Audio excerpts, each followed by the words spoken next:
నెల్లూరు జిల్లా నెల్లూరు రూరల్ మండలం నరసింహకొండపై వెలసి ఉన్న శ్రీ వేదగిరి లక్ష్మీ నరసింహస్వామి వారి వార్షిక బ్రహ్మోత్సవాలు మే నెల 16వ తేదీ నుంచి 26వ తేదీ వరకు అత్యంత వైభవంగా జరపబడుతూ ఉన్నాయి. ఈ సందర్భంగా 16వ తేదీ ఈరోజు సాయంత్రం అంకురార్పణతో ఈ బ్రహ్మోత్సవాలు మొదలవుతాయి. రేపటి రోజు 17వ తేదీ ఉదయం ధ్వజారోహణతో వైదిక కార్యక్రమాలంతా మొదలవుతాయి. సకల దేవతలను ఆహ్వానించి గరుడుని ధ్వజస్తంభంపై ప్రతిష్ఠ చేస్తారు. ఆ తర్వాత సాయంత్రం నుంచి వాహన సేవలు మొదలవుతాయి. ప్రతిరోజు ఉదయం 8 గంటలకు చప్పరోత్సవం గిరి ప్రదక్షిణ ఉంటుంది. సాయంత్రం 8 గంటలకు వాహన సేవలు ఉంటాయి.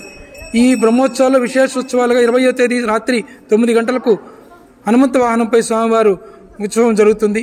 21వ తేదీ బంగారు గరుడు వాహనంపై రాత్రి 1 గంటకు స్వామివారు ఉత్సవం జరుగుతుంది. 22వ తేదీ సాయంత్రం 7 గంటలకు కళ్యాణోత్సవం స్వామివారి గోపురానికి ముందు నుండే విశాల మైదానంలో కళ్యాణ మండపం ఏర్పరిచి అక్కడ కళ్యాణోత్సవం జరగబడుతుంది. 23వ తేదీ ఉదయం 9 గంటలకు దేవరపాలెం గ్రామంలో రథోత్సవం అత్యంత వైభవంగా జరగబడుతుంది.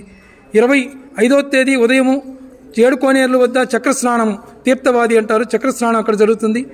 26వ తేదీ సాయంత్రం పుష్పయాగం స్వామివారి సన్నిధిలో విశేష వైభవంగా జరగబడుతుంది.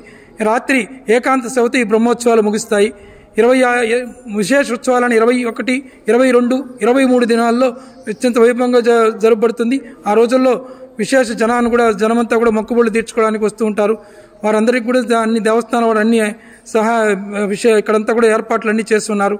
భక్తాదులు ఈ బ్రహ్మోత్సవాల్లో స్వామివారిని సేవించి వాహన సేవల్లో స్వామిని దర్శించి తరించవలసిందిగా కోరుచున్నాము.